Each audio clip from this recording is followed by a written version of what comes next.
안녕하십니까. 여론의 모든 것 여론고수 시즌2 배추도사 배종찬입니다. 여러분들 많이 성원해 주시고 격려해 주셔서 고맙습니다. 데이터의 모든 것 여론고수 시즌2입니다. 여러분들 구독 꾹꾹 눌러주시고 더 응원해 주시고 배종찬 소장 잘되라, 또 우리 여론고수 시즌2 잘되라 더 많이 응원해 주시면 좋겠습니다. 자, 이제 총선이 얼마 남지 않았습니다. 이제 몇 밤 자고 나면은 바로 투표를 하러 가야 되는 시간입니다. 과연 총선 판세 어떻게 봐야 될까요? 자, 3월 초만 하더라도 기세를 잡고 앞서 나가던 국민의힘이었습니다. 국민의힘이 과반 정당을 하든 제1당을 하더라도 별 이상할 일이 없을 정도의 판세였습니다. 그렇지만 이 복잡하고 시끄러웠던 공천이 마무리되면서 민주당의 골칫덩어리죠. 끝까지 박용진을 절대로 임명해서는 안 되겠다. 정말 이런 오기를, 이런 똥고집을 본 적은 없는 것 같습니다. 말 그대로 옹고집, 똥고집입니다. 똥고집. 자, 이런 상황에서 자, 공천이 일단락되고 민주당은 순식간에 전환을 합니다. 자, 김부겸 카드, 이해찬 카드, 또 조국이 전방에서 선방을 때려주니까 사실상 민주당의 그동안 리스크의 모든 이 위험 지수가 총결집이 됐던 이재명 대표는 잘 안 보이고, 지금 뭐 또 유세를 하면서 보이긴 합니다만 리스크가 조금 희석되는 듯한, 묻히는 듯한 그런 현상이 일어났던 겁니다. 그러다 보니까 이제는 오히려 국민의힘 쪽에 대통령발 악재가 터졌죠. 이종섭 전 장관은 어쨌거나 논란이 되는 겁니다. 그것에 여러분들이 옳다고 하든 옳지 않다고 하든 그게 중요한 게 아니라 논란이 되느냐가 중요한 겁니다. 그 다음에 황상무 전 시민사회 수석이죠. 황상무 전 시민사회 수석이 이제 사퇴하면서 좀 일단락되는, 봉합이 되는, 수습이 되는 양상으로 가고 있습니다. 자, 국민의힘이 앞서가던 3월 초, 다시 민주당이 기세를 잡는 3월 중순. 자, 이제 사전투표를 앞두고 있는 후보자 등록까지는 마무리가 됐고요. 3월 28일 공식 선거운동이 들어가기 전에, 자, 3월 말의 상황은 팽팽합니다.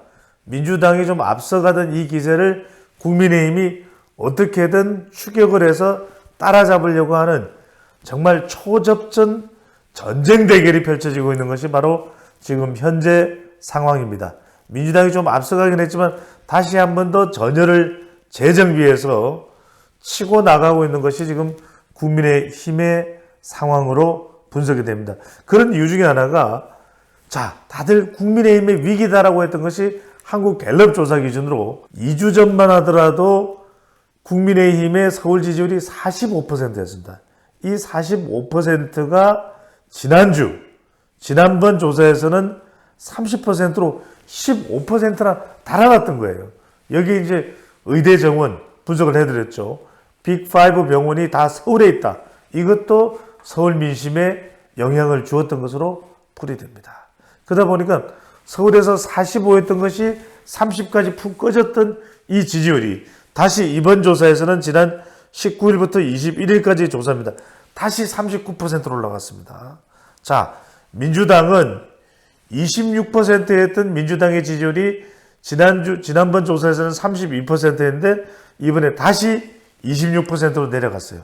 그러니까 자, 악재가 좀 매듭지어지고 나니까 다시 국민의힘은 맹추격을 하면서 우리가 서울에서는 앞서갈 거야! 이렇게 얘기를 하고 있는 것이고, 경기도에서는 민주당이 다소간 우세를 보이고 있습니다. 민주당 37%, 국민의힘 30%.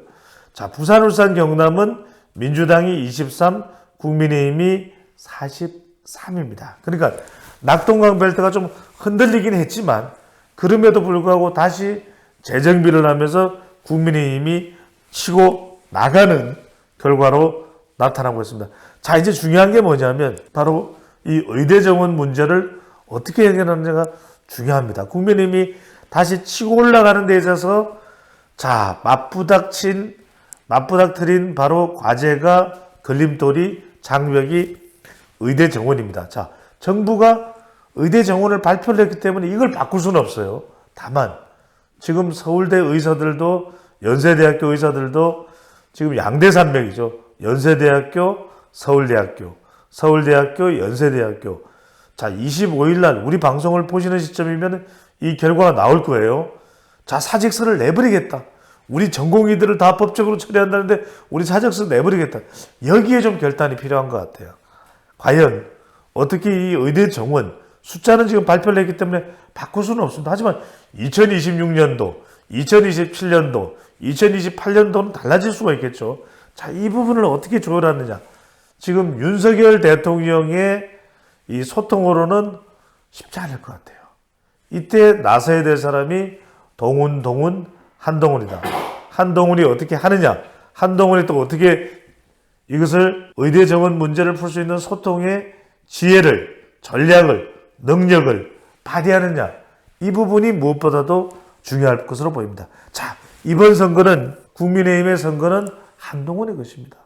대통령과 맞서라는 것이 아니라 어떻게 하면 대통령이 지금 끌어올리지 못하고 있는 이 선거의 이 반전을 한동훈 위원장이 어떻게든 만들어내야 되는 것이기 때문에 이 의대 정원을 풀 수 있는 소통을 어떻게 하냐가 상당히 중요할 수밖에 없다.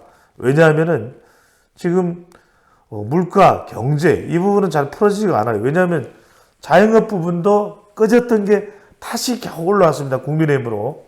자, 민주당 쪽으로 넘어갔던 자영업 지지율도 자, 이번 조사에서는 국민의힘 41%, 자, 민주당 34%로 자영업이 중요합니다. 그리고 참전에게 중요한 게 사무관리직이 민주당이 높았는데 여러분들 깜짝 놀랄 겁니다. 지금 화이트 칼라가 원래 민주당이 상당히 높았는데 화이트 칼라에서 그래서 저는 이번 총선을 다르게 봅니다. 많은 전문가들이 뭐 정말 이리 변덕 저리 변덕 조삼모사 어떤 사람들은 지금 뭐 국민의힘이 150석 넘는다고 훨씬 넘는다고 이야기했다가 이제 와서는 꼬리를 빼는 이런 분석과 전망을 하고 있어요. 여러분들 제가 웃으면서 말씀드리지만 그런 헛발질 분석과 전망은 보지 마십시오. 여러분들에게는 정통, 미국 유학파, 일본 유학파, 중국에서 공부까지 한 홍콩에서까지 공부한 배종찬 소장의 분석을 여러분들은 절대적으로 분석을 신뢰하셔도 좋을 것 같습니다. 지금 40대를 보게 되면 우리가 민주당이 40대 지지율이 압도적일 것이다 그렇게 이야기를 많이 했잖아요. 근데 이 지지율을 보면 그렇지가 않아요. 이번 선거는 윤석열 정부에 대한 평가 성격 분명히 있습니다. 하지만 이재명에 대한 심판 성격도 분명하고 뚜렷하다. 이거 보십시오. 40대가 화이트 칼라예요. 그런데 지금 중요한 게 화이트 칼라. 자, 40대와 화이트 칼라는 조금 다릅니다. 화이트 칼라에서 민주당 지지율 37입니다. 37이에요. 절대적이지가 않습니다. 3명 중에 1명 정도 민주당입니다. 국민의힘 화이트 칼라에서 24%, 조국 13%입니다. 그러니까 화이트 칼라는 지금 윤석열 정부에 대한 불만도 있겠지만 이재명 뭐하냐? 이재명 심판 성격도 상당히 강하다는 점이에요. 그래서 그동안 이 공천 문제를 일으키고 박용진을 걷어내고 미성년자의 성폭행 사건을 마치 그것을 가해자 입장에서 다루던 조수진 변호사를 마치 떡하니 공천하는 이런 민주당의 뻔뻔스러움을 보면서 이런 여론이 요지부동할 것으로 봤던 이 여론마저도 요동치고 있는 겁니다. 다시 한번 말씀드리면 화이트 칼라에서 민주당 37, 국민의힘 24, 무려 19%나 부동층입니다. 이건 아닌데 저는 이게 굉장히 중요하다고 봅니다. 이들이 과연 여론조사에서는 민주당을 선택했을 가능성이 있고 여론조사에서는 비례투표 조국혁신당을 선택했을 가능성이 있습니다. 과연 이 무당층들이 투표를 하라고 할까? 이런 부분도 앞으로 상당히 민주당에는 부담이 될 것으로 보이고 이제 시작입니다. 이제 똑같습니다. 자, 국민의힘이 얼마나 한동훈 위원장이 잘 치고 올라가느냐 또 각 지역구에서의 선거가 후보자 대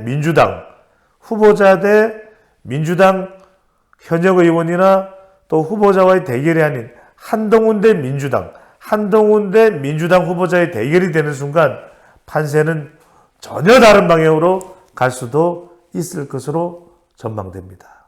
지금까지 배추도사 배종찬입니다.